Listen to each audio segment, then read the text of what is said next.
What's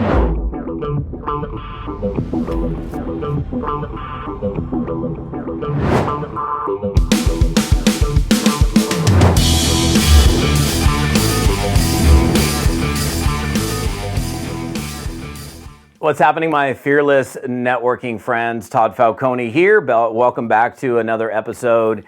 I had a client ask me recently, what do you do with a flaky rep in your organization? Do you just blow them off and leave them alone and move on to the next person? Or what do you do? What do you do? So that's what I want to talk to you guys about today. So flaky network marketing reps, do you have any? Do you have anybody on your team that's doing nothing? I'm sure we all have. I know I have in the past when I was actively building in the field, and very likely every single person that's involved in network marketing has individuals that have signed up and just simply aren't doing anything. So let's look at the different situations and figure out what to do with it. So first of all, let's say somebody's coming in and they're really a customer. Sometimes people come into network marketing, we end up signing them up as reps. Sometimes people are kind of like convinced to become a rep, even though they're really not ready to be a rep. And then they're like, oh, my rep is flaking. Well, the person really came in and their intention in the beginning was just to be a customer. So you're looking at it as a flaky network marketing rep, when in all reality, it's just a person who is a customer. So with that person, I'm not going to look at them as them being a flaky person, especially if I kind of convince them to be a distributor instead of a customer. In fact, I don't know that that's really a good plan anyhow. It's better to have somebody who's a real legitimate customer, and then they decide on their own, wow, I really love this experience. I'm having a great time with this. I think I want to become a rep and rep this product that I'm having such a great experience with. So for me, in that instance, again, I'm not looking at it like that's a flaky rep, even though they're technically a rep, they're just a customer. So my job, your job, is to service them as a customer, not as a representative, even though they may be in there signed up as a representative. So maybe in the future, you bring them in as a customer only if their intention is really to be a customer, and don't put them in as a rep. And I understand why people might do that. Maybe there's extra savings or the hopes that they might build.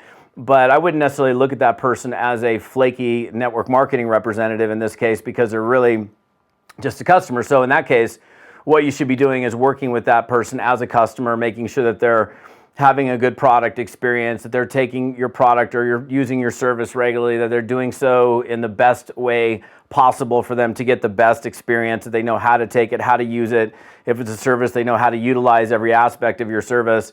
If it's a product, that they know how and when to take it, what's the best way to take it, that they're taking it consistently, and that's all about consistent communication. You guys have probably heard me say that many times. If you've plugged into me for any period of time, that's critical. Communication is crucial for us to create success, both with our customers and our representatives. So that's number one. If it's a customer that you brought in as a distributor, just treat them like a customer. Make sure you super serve them as a customer and not look at them as a flaky rep, because they're really not a flaky rep. They wanted to be a customer to begin with. Now, let's say you sign somebody up who is, they're signing up and they're a part-time person, which is most people. Maybe they're very, very part-time person. They have very little time to devote to their business. And you're like, hey, I can't believe this person's just not really showing up. I thought they were going to do something. And sometimes it's our hopes that they're going to do something more than their personal desire to do something, or their willingness to set the time aside to make something happen. So in that instance, for me, I think it's about, again, it goes back to communication. What are you communicating with that person as you're bringing them onto the team?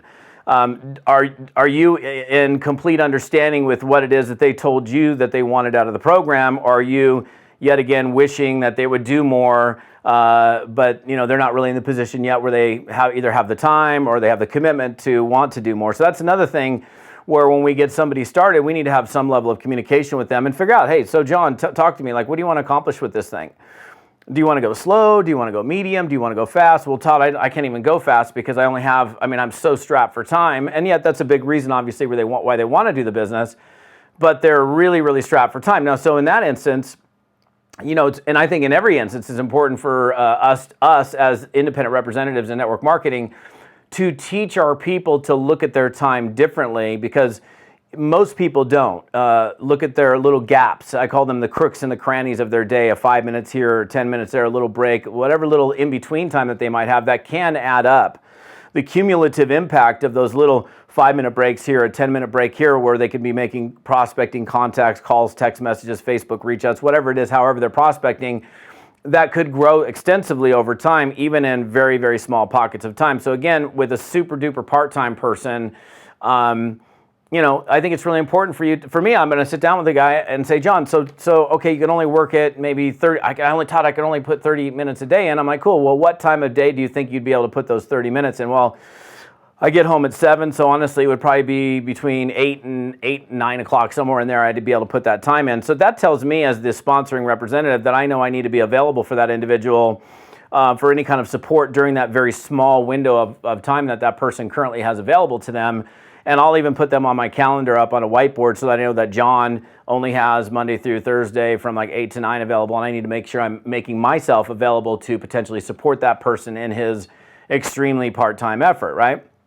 So this is all about planning and just kind of setting it up for yourself so that when you're working with a new person, we may look at them as flaky reps, but in some cases they might be flaky. In the customer example, it's not really a flaky distributor. They just really wanted to be a customer. Now, the very part-time person, maybe they're just really, really, really strapped for time, and they're still scrambling to figure out how to find that time. So it's up to us to figure out how to teach them how to find the time, how to look at their time a little bit differently than perhaps they've looked at it in the past, because most people don't look at a 10-minute break as 10 minutes that they could build their business. It's a 10-minute break essentially to take a breather, if you will. So there's that, and then of course you have people that sign up and say, I'm ready to go do this, and I want to do this as a business, I'm serious about it, and they never even get started, right? So there's flaky reps that never get started, and there's people that flake out after a period of time. So for a person that never got started, my suggestion to you is kind of look back at what's been your habit of starting people. Are you just signing people up and then throwing them out there and hoping that they're going to do something, or are you engaging with them from the first day that they come on board and starting to work with them? I think one of the ways to keep people from being flaky is, if I brought Sarah in today as an example, I want to start working with Sarah that very first day that she brings in. You guys have probably heard me do trainings on fast starting distributors in the past, and a fast start is critical. If we can get somebody off to a fast start, help them create some kind of profit in a very short period of time, they're much more likely to stay engaged, stay excited, because they're seeing progress. A person who's not seeing progress, and we don't know what the window of time is. If they're not seeing progress in their first week, their first month, their first couple of months, the clock is ticking. There's a countdown timer that's ticking, and we need to figure out how to get these people into profit very quickly. But it's a two-way street. They've got to be willing to do some work. Like if I said, hey, John, or whatever name I'm using, Sarah right now, Sarah, when can we get together for a strategy session? She keeps blowing me off and blowing me off and blowing me off, and we're not even getting together for a strategy session, yet she's telling me, hey, I want to do this business, but she's not setting any kind of time aside. And I'm just getting her started, but I'm willing to show her how to do the business, and I'm showing my commitment to helping her. I'm doing my part, and she's not doing her part. Well, in that case, I'm going to go find somebody else who's, I'm going to keep on recruiting and keep on finding people. I'm not going to blow her off, and that's why I'll go back to her in a second. But I'm going to continue to go find other people that are active and willing and wanting to do something and showing through their actions that they want to do something, right? Then let's fast forward. You got a rep, for example, that they've been in the business for a little while, and 2 or 3 months they just kind of go dark on you. They start ghosting you. They just disappear. Well, why are they ghosting you? Are they ghosting you because they are frustrated because they came in with overly high expectations and they far under-delivered on those expectations?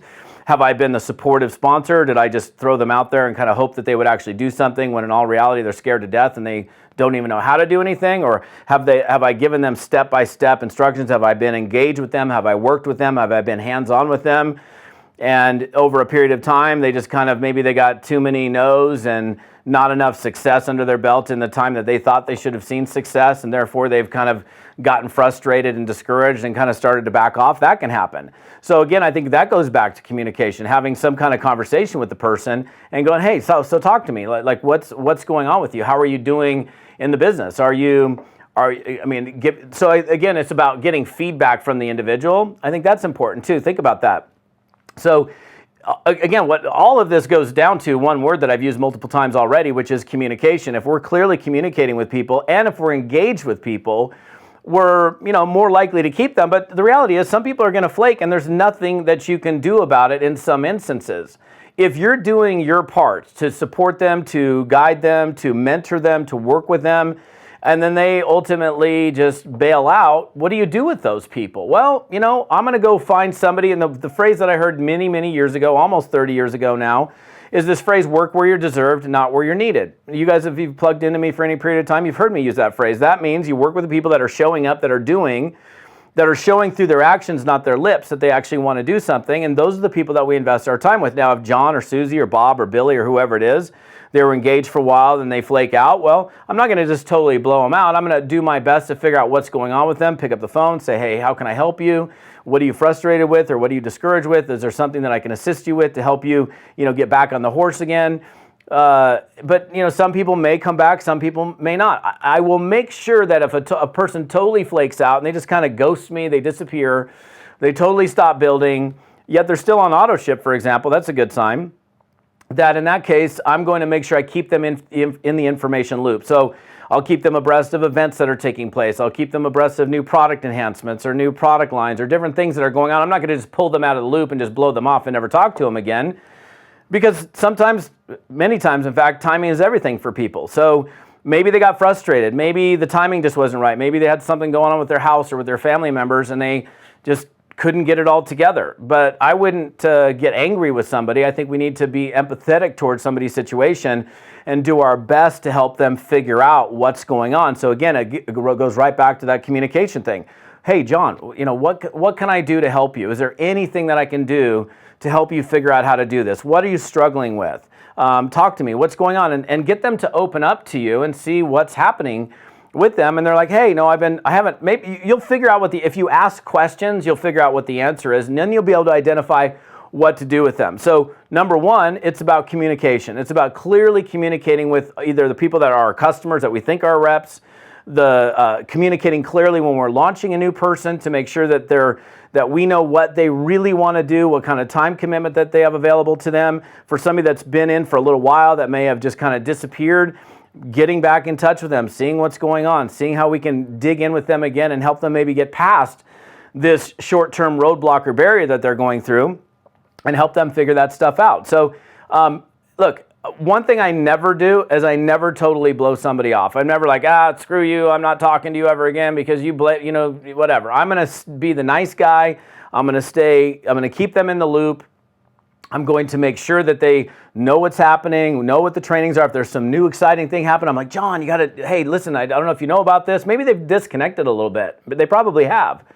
John, I don't know if you knew about this training that's taking place, but I think this would be very helpful for you. It's Tuesday night at this time. Love to have you on it. I think you'll get something really good out of it. Just keeping them in the loop. So keeping the communication lines open is a good thing. And then lastly, if they totally flake out, it goes back to my rule, work where you're deserved, not where you're needed. So you work with the people that are showing up. And if you have nobody right now that's showing up, then you need to go find some other people, recruit some other people that are showing up.